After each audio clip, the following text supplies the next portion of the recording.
Okay. Shalom, shalom, bien-aimés dans le Seigneur. Le Père est merveilleux, lui qui nous a rassemblés ce soir. Sa parole est la vie, sa parole nous donne l'être, le mouvement. La Bible dit c'est en lui que nous avons l'être, c'est en lui que nous avons le mouvement.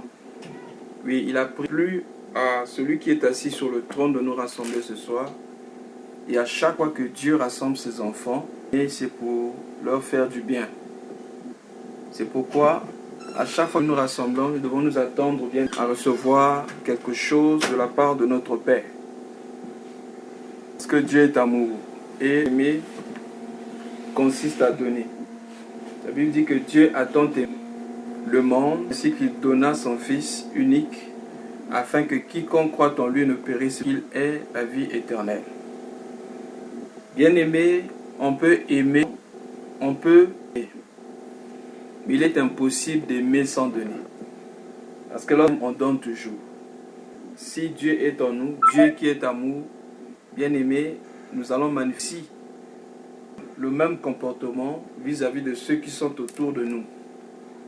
Ces jours-ci, nous sommes en train de parler sur le sacrifice et nous parlons du caractère ou les caractéristiques sacrificateurs de l'Éternel. Je bénis le Seigneur pour le message de notre bien-aimé Paul la fois passée, lorsqu'il disait qu'il y a une chose d'acteur, mais c'en est une autre d'être sacrificateur de l'Éternel.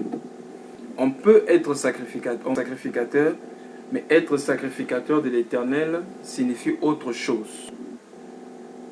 Et nous sommes en train de voir les caractéristiques d'un vrai sacrificateur. On peut aussi être sacrificateur faux. Alors, par rapport au sacrificateur de l'Éternel, nous avons parlé de connaître Dieu. Et qu'est-ce que nous devons connaître? Qu'est-ce qu'il nous faut dans cette connaissance? Nous avions dit qu'un sacrificateur doit connaître Dieu comme Père. Fini, nous allons continuer prochaine. Mais aujourd'hui, nous voulons parler de quelque chose, toujours dans les caractéristiques. Nous allons parler de l'élection. C'est-à-dire, un sacrificateur est choisi. Ou c'est Dieu qui choisit le sacrificateur. Alors, prenons la Bible dans le livre d'Hébreux. Nous allons lire Hébreux chapitre 5, du premier verset jusqu'au verset 6. Hébreux chapitre 5, du verset 1er jusqu'au verset 6. La Bible dit, en effet, tout souverain du milieu des hommes est établi pour les hommes dans le service de Dieu, afin de présenter des offrandes et des sacrifices pour les péchés. Il peut être indulgent pour les ignorants et les égarés. Faiblesse est aussi son partage. Et c'est à cause de cette faiblesse qu'il doit des sacrifices pour ses propres péchés, pour ceux du peuple. Verset 4. Nulle dignité s'il n'est appelé comme le fut Aaron.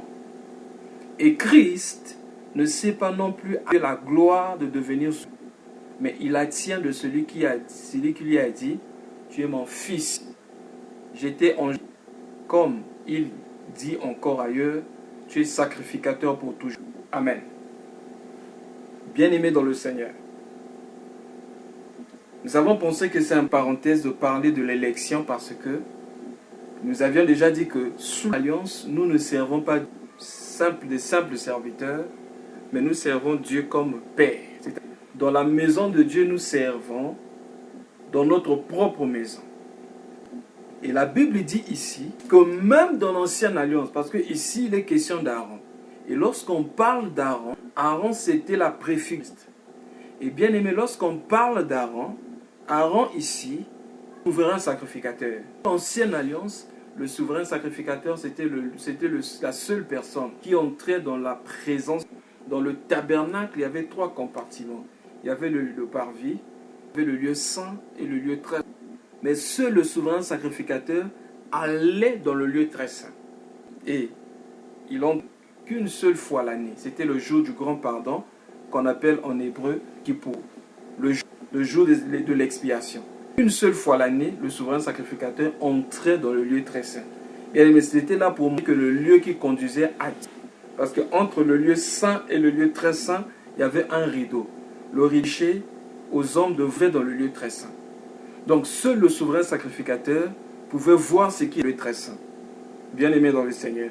Lorsque le Seigneur Jésus-Christ est mort à la croix, la Bible dit, le rideau qui séparait le lieu saint du lieu très saint se divisa en deux, commençant par le haut vers le bas. C'est séparé en deux, bien-aimé. Tout le monde pouvait voir le lieu où Dieu était caché. L'ancien Dieu, la nouvelle alliance bien-aimée, dévoile Dieu. Voilà pourquoi il met très attention. Même nous chantons souvent qu'il est l'agneau, comment ça caché, il y a une chanson souvent que la manne cachée, voilà. Souvent, nous avons l'habitude de chanter que Jésus-Christ est la manne cachée. Bien aimé, il était caché pour ceux de l'ancienne alliance. Leurs yeux aveuglés, mais dans la nouvelle alliance, bien aimé, il s'est révélé à nous. Bien aimé. Mais dans la Bible, bien que le souverain sacrificateur était choisi du milieu du peuple, mais cela ne dépend seulement du choix du peuple. Mais c'est le choix qui était établi par Dieu. Et la Bible, même le Seigneur Jésus-Christ, le verset 5, et Christ ne sait point à la gloire de devenir souverain sacrificateur, mais il la tient de celui qui lui a dit, c'est-à-dire, bien aimé, pour être un sacrificateur, cela ne dépend ni des hommes, ni des diplômes, ni de ta position, ni de ta beauté, mais de Dieu qui choisit. L'Église en ce temps de la fin, tout simplement parce que les sacrificateurs en ce temps de la fin ont été bien aimés par les hommes. Et nous avons vu qu'Israël a souffert du sacrificateur Élie. Fils d'Élie n'était pas choisi par Dieu. Nous allons repartir là-bas. Dans 1 Samuel chapitre 2 et 12, la Bible dit ceci. Les fils d'Élie étaient des hommes pervers, point l'Éternel. Et voici quelle était la manière d'agir de ces sacrificateurs à peuple. Lorsque quelqu'un offrait un sacrifice, le serviteur du sacrificateur arrivait au moment où l'on faisait cuire la chair, tenant à la main une fourchette. Nous ne voulons pas expliquer d'abord ces choses, mais nous voulons faire remarquer ici que les sacrificateurs, au temps d'Élie, les sacrificateurs étaient des hommes pervers. Et ces sacrificateurs n'avaient pas été choisis par l'Éternel, c'était un choix par les hommes et certainement par leur père Élie. Donc Élie a ses propres enfants sacrificateurs, serviteurs de l'Éternel, simplement parce que c'est ses enfants. Oh bien-aimés, la Bible dit ces choses sont écrites pour notre instruction. Est-ce que vous savez que Moïse avait des enfants? Il dit ceci. Pendant que Moïse partait bien-aimé délivrer le peuple en Égypte, Dieu voulait tuer Moïse. Et la femme de Moïse, comprenant que c'était à cause de la circoncision, coupait le prépuce de l'enfant. Donc on comprend que Moïse avait au moins un fils. Moïse a marché avec Israël dans le désert pendant 40 ans. Alors si on pouvait, disons, le fils de Moïse pouvait avoir par exemple 1 an, bien aimé, pendant leur marche, le fils de Moïse avait peut-être... Donc il pouvait, bien aimé, remplacer Moïse dans ses fonctions. Mais pour bien aimer dans le Seigneur, Moïse son fils. Pourquoi Moïse ne mit pas son fils, bien aimé? Ne choisit pas son fils, parce que ce n'était pas le choix de Dieu. Bien aimé, nous devons faire très très attention. Comme je disais, l'Église en ce temps de la souffre, parce qu'ils y sont devenus sacrificateurs de l'Éternel, alors qu'ils ne sont pas choisis de l'Éternel. Les gens vont dans les écoles théologiques, ils sortent avec des diplômes, master en théologie, et après, bien aimés, ils sont employés dans le ministère, comme lorsqu'ils vont chercher du travail, en emmenant aimé dans le Seigneur. L'Église souffre parce que les sacrificateurs établis n'ont pas été choisis par Dieu. Dieu ne peut pas, bien aimé, t'équiper de lui, t'équiper de ta puissance si c'est lui qui t'a choisi. Allons encore dans ce passage, dans le livre de Marc, Marc chapitre 3. Dieu, lorsqu'il choisit, il ne peut pas t'équiper de sa puissance. Si bien aimé, ce n'est pas lui qui t'a choisi. Si c'est Dieu qui t'a choisi, il va t'équiper de sa puissance. Mais si c'est le Seigneur, tu n'auras pas la puissance de Dieu. Parce que lorsqu'il appelle, il donne aussi la provision. La provision, c'est pour ceux que Dieu a appelés. Remarquons un peu ce qui s'est passé dans Marc chapitre 3, du verset 13 au verset 15. Remarquez ce que la Bible dit. Il monta ensuite montagne et il appela ceux qu'il voulut et ils vinrent auprès de lui. Il en établit 12 pour les avoir avec lui et voyez prêcher avec le pouvoir de chasser les démons. Remarquez ici, la Bible dit, et là ceux qu'il voulut, bien aimé, l'appel de Dieu, l'élection de Dieu ne dépend ni de ta lignée bien-aimée. Avant, selon l'ordre aaronique, il fallait naître bien-aimé d'Aaron. Quand tu es bien-aimé lévite, parce que tu n'es pas bien-aimé des sacrificateurs. Il y avait tous les lévites pour être sacrificateurs, être bien-aimé de la lignée d'Aaron. Mais bien-aimé dans cette dispensation, cela ne compte pas. Ton père peut être ministre de Dieu et bien-aimé. Ce n'est pas parce que ton père est ministre de Dieu que tu vas servir Dieu dans la prédication. Non, bien-aimé dans le Seigneur. C'est ce que les gens n'ont pas compris. Voilà pourquoi les églises sont devenues comme bien-aimés, des patrimoines bien-aimés, des familles. Faisons très attention. Jésus-Christ étant monté sur la montagne, il a choisi ceux qu'il voulut. Il appela ceux qu'il voulut. Il en établit 12 pour les avoir avec lui, ensuite pour les envoyer. Il met le choix du Seigneur. Au lieu de choisir les gens qui connaissaient les Écritures, le Seigneur n'a pas choisi qui étaient là-bas et les Sadducéens bien-aimés et même les scribes, même pas ceux qui lisaient la loi. Mais le Seigneur bien-aimé va choisir des hommes de rien. Généralement pour la grande chose, les choses les plus attendues, bien-aimés. Dieu bien-aimé choisit les personnes les moins attendues. En effet, Dieu les hommes faibles pour confondre la sagesse des sages. Voilà pour dire quelque part, même par rapport à Jésus. Une fois, il était en train de parler bien-aimé, tellement qu'il avait bien enseigné dans le temple. Les Juifs étaient étonnés. Disons ça un peu dans Jean chapitre 7. Dans Jean chapitre 7, verset 14. La Bible dit, vers le milieu de la fête, Jésus monta au temple et il enseignait. Les Juifs s'étonnaient. Si les Écritures, lui qui n'a point étudié. Bien-aimé, pour comprendre les Écritures, ce n'est pas la connaissance que nous obtenons bien-aimés auprès des hommes. Mais pour comprendre les Écritures, il faut la révélation de l'Esprit.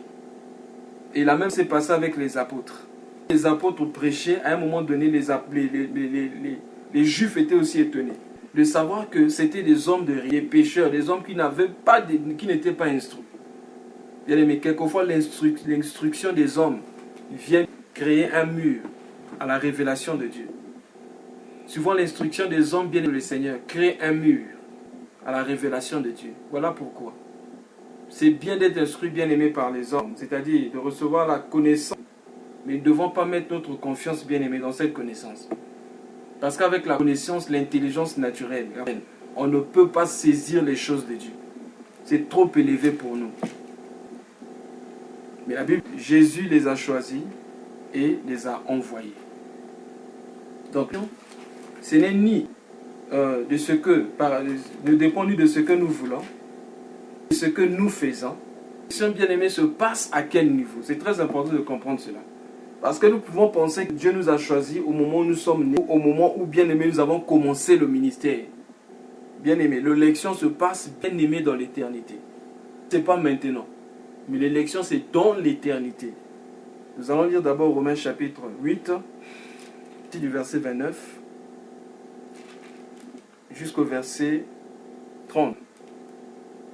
Il dit, car ceux qu'il a connus d'avance, il les a aussi prédestinés à être l'âge de son Fils, afin que son Fils fût le premier-né entre plusieurs frères.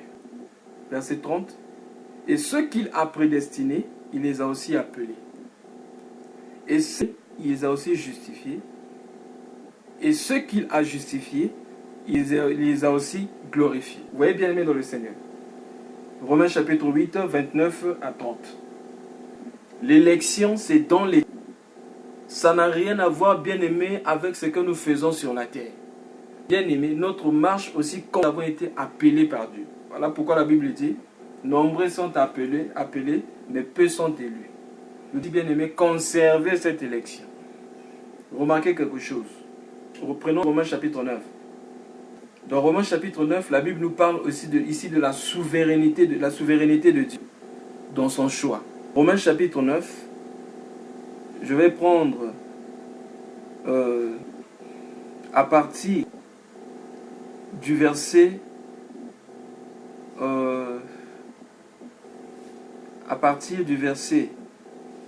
10.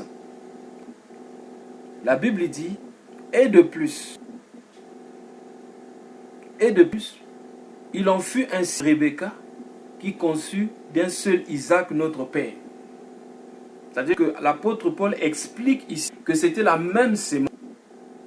Verset 11. Car, quoique les enfants ne fussent pas engendrés et qu'il n'eût fait mal, afin que le dessein de l'élection de Dieu subsiste, sans dépendre des œuvres par la seule volonté de celui qui appelle. Verset 12. Il fut dit à Rebecca, l'aîné sera à ce jeune. Verset 13. Selon ce qui est écrit, j'ai aimé Jacob et j'ai haï Ésaü. Vous voyez bien aimé dans le Seigneur.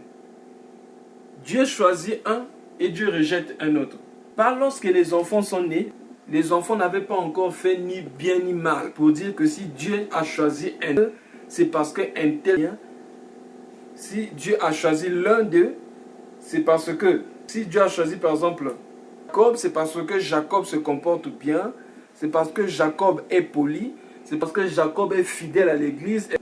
Mais la Bible dit afin que bien les saints de l'élection de Dieu subsistent, sans dépendre des œuvres, mais par la seule volonté de Dieu, il fut dit à Rebecca, assujettie à son petit frère. Mais c'est très important de comprendre ces choses. Et si nous comprenons ces choses, bien aimés dans le Seigneur, nous n'allons pas bien aimer Dieu, parce que Dieu va choisir peut-être quelqu'un bien aimé pour qui tu ne peux même pas imaginer que Dieu peut faire un tel. Bien aimé, Dieu choisit les choses folles de ce monde pour confondre les sages. Afin que bien aimé que tu comprennes, quel que soit ton état, quelle que soit ta position, Dieu peut te choisir. Et si Dieu t'a choisi, ne regarde pas ce que tu es, ne regarde pas ce que tu as fait dans le passé. Parce que bien aimé dans le Seigneur, la Bible dit, gens de la poussière pour le faire asseoir avec les grands. C'est très important, bien aimé dans le Seigneur. L'élection de Dieu, nous faisons, ni de ce que, bien aimé, nous sommes, mais de Dieu qui choisit. Mais cela ne signifie pas que parce que Dieu nous a choisis, nous allons continuer à demeurer dans le péché, non. En effet, lorsque Dieu nous appelle, nous comprenons l'appel sacré. Alors, c'est en marchant maintenant dans les voies.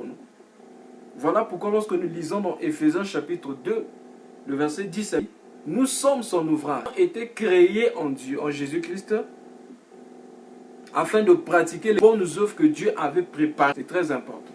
Donc, qui a été appelé de Dieu, bien aimé, c'est celui qui aimé maintenant, qui pratique les Dieu avait préparé d'avance. C'est pourquoi, bien aimé, faites attention aux gens bien aimés qui aiment utiliser le passé. Le juste tombe 7 fois et 7 fois il se relève. Ou encore que Dieu ne se répand pas de ses dons. Donc même si, bien aimé, je peux faire comment, Dieu ne se répand pas de ses dons, Dieu va toujours m'utiliser. Faisons très attention. L'apôtre Paul a dit, je traite durement, je le tiens assujetti. Pourquoi? Afin de ne pas être rejeté après avoir pris les autres. Et l'apôtre Paul, les bien-aimés de l'élection le concernant, dans le livre de Galates. Dans le livre de Galates, l'apôtre Paul lui dit, lorsqu'il a plu à celui qui m'avait choisi dès le ventre de ma mère. Lisons Galates chapitre, je crois que c'est dans le livre. Si un frère peut le retrouver, ce passage, je crois que c'est dans Galates. Lorsqu'il a plu à celui qui m'avait choisi depuis le ventre de ma mère. Je ne retrouve pas le passage. Et si on retrouve le passage, on va placer le passage. Mais l'apôtre Paul explique ici qu'il avait été par Dieu, pas lorsqu'il est tombé bien-aimé ce jour-là sur le chemin de Damas, mais Dieu l'avait choisi, puis le ventre de sa mère. Nous pouvons prendre aussi par exemple l'appel. Dans Jérémie chapitre 1, je crois que c'est le verset 5, Dieu explique à Jérémie que lorsqu'il y a une masse informe, Jérémie chapitre 1, nous lisons dans Jérémie chapitre 1 le verset. Bon, je commence à partir du verset 4. Jérémie chapitre 1, verset 4 à 5, la Bible dit, la parole fut adressée en ces mots.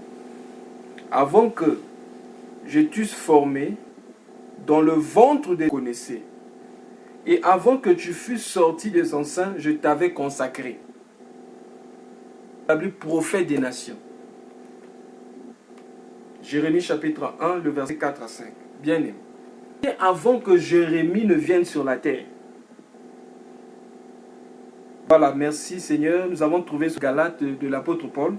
C'est dans Galates chapitre 1, le verset 15. La Bible dit, mais lorsqu'il a plu, avait mis à part dès le sein de ma mère, et qui m'a appelé par sa grâce, de révéler en moi son Fils, afin que je l'annonçasse parmi les païens. Aussitôt je ne consulta ni le sang. Galates 1, 15 à 16. Bien-aimés dans le Seigneur. On voit dans Jérémie et dans le cas de Paul, bien-aimés dans le Seigneur, c'était depuis le sein de leur mère. Et nous avons expliqué ici qu'un véritable sacrificateur de l'Éternel, ce n'est pas un homme qui est choisi par les hommes. Les hommes bien-aimés, c'est que Dieu bien-aimé avait déjà choisi. Voilà pourquoi, bien-aimés dans le Seigneur, cela ne nous pousse pas aussi à nous lever directement, choisir. Je m'en fous de ce que les gens vont dire. Non, non, bien-aimé. Non, non, bien-aimé. Même l'apôtre Paul, après avoir reçu cet appel, c'est ni la chair ni le sang, mais 14 ans après, au verset 2, il est reparti plus considéré. Il confirme son ministère. Même le Seigneur lui-même, sur la terre, il a fallu que Jean le présente. Voici l'agneau de Dieu. Il pouvait se présenter lui-même. Il n'a pas de titre de sacrificateur de lui-même. Il a reçu ça de Dieu. Mais mettant sur terre, il a fallu faire son introduction. C'est très important. Donc nous sommes appelés de Dieu, mais bien aimés. Dieu confirme aussi son appel à travers les hommes. Il y aura des fruits qui vont montrer le mot appelé de Dieu. Voilà pourquoi celui qui est appelé de Dieu ne fait pas la prière pour dire j'ai été appelé de Dieu. Non, non. C'est aux hommes que tu as été appelé de Dieu. Vous savez, l'Église est faible aujourd'hui parce qu'il y a plusieurs personnes qui font appeler Père par eux-mêmes. De Jésus, la Bible dit, on l'appellera, de Jésus, la Bible dit, on l'appellera Père éternel. Mais on l'appellera Père éternel. Ce n'est pas le Seigneur Jésus lui-même qui a commencé à se faire. La Bible dit, on l'appellera Père éternel. On est bien aimé dans le Seigneur. Donc nous ne nous levons pas directement pour dire, voilà, nous sommes sacrificateurs de l'Éternel. Il faut que Dieu nous appelle. Et si c'est Dieu qui nous appelle, ça sera confirmé, bien aimé, par les hommes. Vous voyez ici dans le cas du prophète Samuel, dans 1 Samuel chapitre 3, Samuel ne connaissait pas l'Éternel. Samuel était dans le temple. Lorsque il appela, l'Éternel l'appela, dans 1 Samuel chapitre 3, lorsque l'Éternel l'appela, il est allé se présenter devant, alors que Samuel c'était un prophète de l'Éternel, choisi de l'Éternel. Samuel était consacré même avant d'être conçu dans le sein de... Avant la conception dans le sein de sa mère, sa maman avait déjà décidé en sacrifice. Bien aimé dans le Seigneur. Mais Samuel est aimé à côté de l'arche. Il dormait à côté de l'arche, il ne connaissait pas l'Éternel. Mais il fallait qu'Élie lui explique la divinité, parce que lui ne connaissait pas Dieu. Quand Élie l'appelle, quand l'Éternel l'appelle, il va se présenter vers Élie. Bien aimé, c'est comme ça que Dieu fait. Nous pouvons recevoir l'appel de Dieu. Recevant l'appel de Dieu, Dieu peut permettre que Dieu mettra des hommes autour de nous, afin que, bien aimé, notre appel soit confirmé. Que ces hommes nous orientent dans le chemin de Dieu. Voilà pourquoi nous devons faire attention aux hommes bien aimés seulement écoutés de la part de Dieu et qui n'ont jamais écouté les hommes. Faisons attention. Même le Seigneur Jésus-Christ, à un moment donné, il devait s'asseoir dans le temple, poser des questions aux grands prêtres et aux hommes. Pourquoi? Alors que c'est lui la parole faite chair. Samuel était dans le temple. Pour connaître Dieu, il a fallu aussi qu'Élie puisse l'aider. Bien aimé, il y a 3 sources de connaissances, souvent que Dieu met à notre disposition. Nous connaissons Dieu par révélation directement. Tous bien aimés dans le Seigneur. Ce sont les circonstances par lesquelles nous passons. Laissons aussi Dieu bien-aimé, mis bien-aimé autour de nous. C'est très important. Donc, bien-aimé dans le Seigneur, c'est par là que nous allons nous arrêter avec le message de ce soir. Ce soir, nous voulions présenter notre point très important. Prochainement, nous allons continuer avec connaître Dieu comme Père, si Dieu veut. Mais nous voulions ce soir présenter cet aspect bien-aimé très important de l'appel et plutôt de l'élection. Un sacrificateur n'est pas choisi, un véritable sacrificateur est choisi par Dieu. Même si c'est les hommes qui confirment, mais le choix doit d'abord partir de Dieu. Si nous sommes seulement choisis par les hommes, nous n'aurons pas bien aimé le soutien de Dieu. Dieu soutient ceux qui l'envoient et qui nous garde dans sa présence.